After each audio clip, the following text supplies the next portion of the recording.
وعلیکم ورحمۃ اللہ وبرکاتہ۔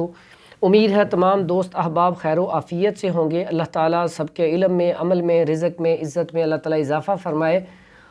اب ہمارے قریب ہے رمضان مبارک کا مہینہ، بالکل چند دن رہ گئے ہیں رمضان مبارک کے مہینے میں۔ تو اس میں کرنے والے کام کیا ہیں؟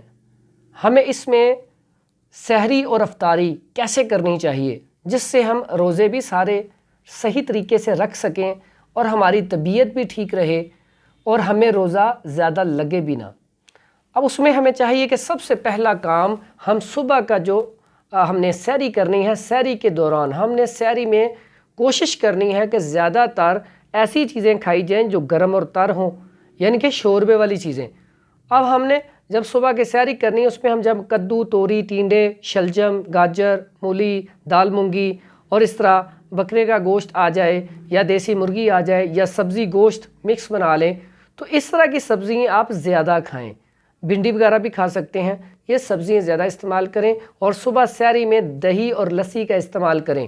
اور ایک عمل اور کر لیں تو آپ کو انشاءاللہ روزے کے دوران پیاس نہیں لگے گی، وہ ہے اگر آپ سارا کچھ کھانے کے بعد سونف اور سبز الائچی کا قہوہ پی لیں یا اس کی چائے پی لیں تو انشاءاللہ آپ کو پورا دن روزہ نہیں لگے گا۔ دوسرا کام، جب ہم افطاری کریں، یہ سب سے بڑا ضروری ہے۔ جب ہم افطاری کرتے ہیں تو ایک کھجور کھاتے ہیں اور ساتھ کافی سارا ٹھنڈا پانی ہم پی لیتے ہیں۔ کافی سارا جب پانی ٹھنڈا ہم پی لیتے ہیں تو پیٹ کافی زیادہ ہمارا بھر جاتا ہے۔ اس سے ہوتا ہے کہ جب ہم تراویحیں پڑھنے لگتے ہیں تو ہم سے کھڑا بھی نہیں ہوا جاتا، ہمیں پرابلم آتی ہے، ہمارے اندر سستی، کاہلی پیدا ہو جاتی ہے۔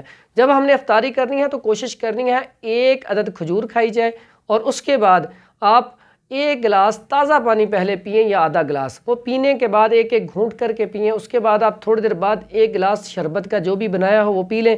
اس کے بعد آپ نے جو بھی فروٹ چاٹ یا کوئی بھی چیز آپ نے بنائی ہے وہ استعمال کر لیں۔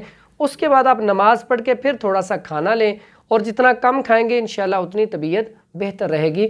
اور ہماری اس ویڈیو کو سننے کے بعد آگے آپ شیئر بھی کر دیں اور ہمارے چینل کو بھی سبسکرائب کر دیں۔ السلام علیکم ورحمۃ اللہ وبرکاتہ۔